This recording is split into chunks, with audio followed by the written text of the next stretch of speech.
A very good morning, all of you. Today we will study about chromosomes.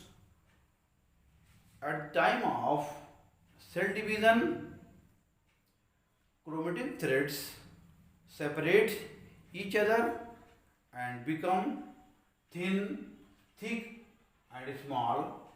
These are called chromosomes. Strasburger 1875 first discovered chromosomes, and Waldeyer 1918 was first named chromosome. Chromo means colored and soma means bodies. So colored bodies, number and shape are definite in every species of chromosomes. Chromosomes are in pairs. This species and chromosomes in human being, 23 pairs of chromosomes, and Drosophila melanogaster have 4 pairs of chromosomes. P 7 pairs of chromosomes. Potato 21 pairs of chromosomes, and onion 8 pairs of chromosomes. Thread-like structures are called chromonemata. Thread-like structure are called chromonemata. Outer covering of matrix. This is a matrix.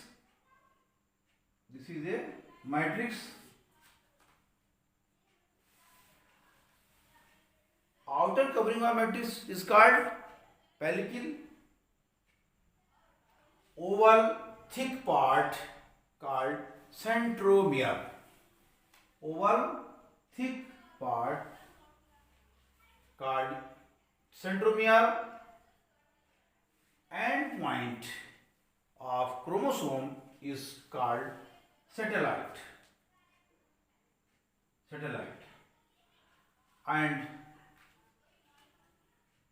here constitutions. First constitution is called primary constitution, and some chromosomes have secondary constitution. These are secondary constitution. Granular structures. These are the granular structures are called chromomeres. These are granular structures. So this is one chromosome, figure of a chromosome: pellicle, matrix, chromonemata, chromosomes, centromere, primary constitution and secondary constitution, and last satellite. Chromosomes का सबसे पहले इसके बारे में बताने वाले कौन है? स्ट्रासबर्गर ने 1875 ईस्वी में सबसे पहले क्रोमोसोम्स की खोज की, और उसके बाद वाल्डेयर ने इनका नाम क्रोमोसोम्स रखा। किस आधार पर? Chromo means coloured, so means body, coloured bodies. इसके आधार पर इनका नाम वाल्डेयर ने क्रोमोसोम्स रखा। और ये कोशिका विभाजन के समय क्रोमेटिन जो धागे हैं वो अलग हो जाते हैं, और अलग होकर के मोटे और छोटे हो जाते हैं, जिनको हम क्रोमोसोम्स कहते हैं। क्रोमोसोम्स जो हैं वो हर प्रजाति में इनकी संख्या डेफिनिट होती है, डेफिनिट नंबर और डेफिनिट साइज एंड शेप, यानी इनका एक निश्चित आकार निश्चित प्रजाति में होता है और इनकी संख्या भी एक निश्चित प्रजाति में निश्चित होती है। जैसे उदाहरण के लिए मैंने यह बताया, और ये एक चीज और है, ये जोड़ों में होते हैं। क्रोमोसोम्स हमेशा पेयर्स में होते हैं, यानी कि जोड़ों में होते हैं। जैसे हमने लिखा यहाँ पे ह्यूमन बीइंग, मनुष्य प्रजाति, इसमें 46 जोड़े 46 गुणसूत्र होते हैं, यानी कि 23 पेयर्स 23 पेयर्स इसमें, यानी 23 जोड़े गुणसूत्र ह्यूमन बीइंग्स में होते हैं। इसी तरह से एक ड्रोसोफिला मेलानोगास्टर एक फ्लाई है जिसके अंदर क्रोमोसोम्स 8 क्रोमोसोम्स होते हैं, यानी कि 4 पेयर्स 4 जोड़ी गुणसूत्र पाए जाते हैं। इसी तरह से मटर में जो मटर है राइजोबियम लेग्यूमिनोसेरम, इसके अंदर 14 गुणसूत्र यानी 7 जोड़ी गुणसूत्र पाए जाते हैं। इसी तरह से पोटैटो यानी आलू, आलू के अंदर 42 गुणसूत्र होते हैं, यानी कि 21 पेयर्स ऑफ क्रोमोसोम्स। इसी तरह से ओनियन यानी प्याज के अंदर गुणसूत्रों की संख्या 16 होती है, यानी कि 8 पेयर्स 8 जोड़ी गुणसूत्र प्याज के अंदर पाए जाते हैं। तो ये एक निश्चित संख्या में होते हैं और एक निश्चित आकार साइज में होते हैं।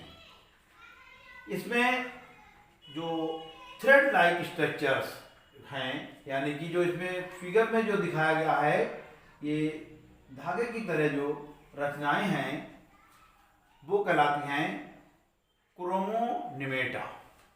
ये कहलाते हैं क्रोमोनिमेटा। इनकी जो मैट्रिक्स, हर क्रोमोसोम्स के अंदर प्रत्येक क्रोमोसोम में ये मैट्रिक्स भरी होती है, जिसका आवरण जो है वो कहलाता है पेलिकल। इसका आवरण पेलिकल कहलाता है। और उसके बाद इसमें है ओवल थिक पार्ट।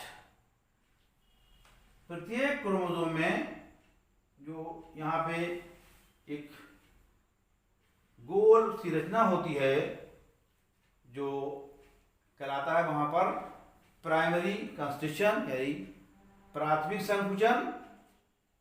तो इस गोल संरचना को कहते हैं सेंट्रोमियर। और कुछ विशेष सूत्रों में सेकेंडरी कंस्टिट्यूशन भी होता है, ये द्वितीय कंस्टिट्यूशन कहते हैं। और गुणसूत्र के आखिरी भाग में दूर साइड में एक रचना है जिसे हम सैटेलाइट के नाम से इसे जानते हैं। और क्रोमोसोम्स के अंदर जो क्रोमोनेट्रा है उसके ऊपर दानेदार ग्रेन्युलर स्ट्रक्चर्स पाए जाते हैं।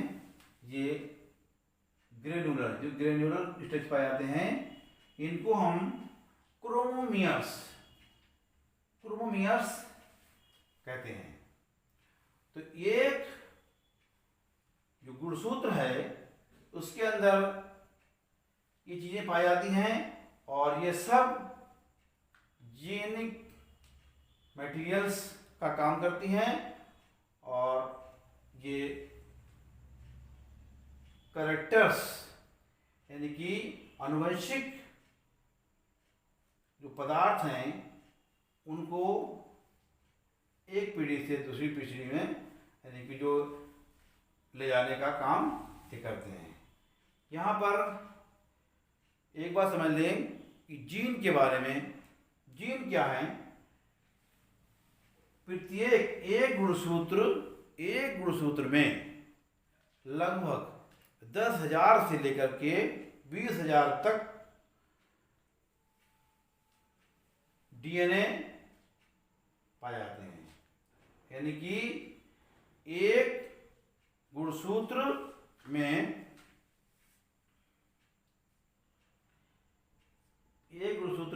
डीएनए के अणुओं की संख्या 10,000 से लेकर के 20,000 तक होती है।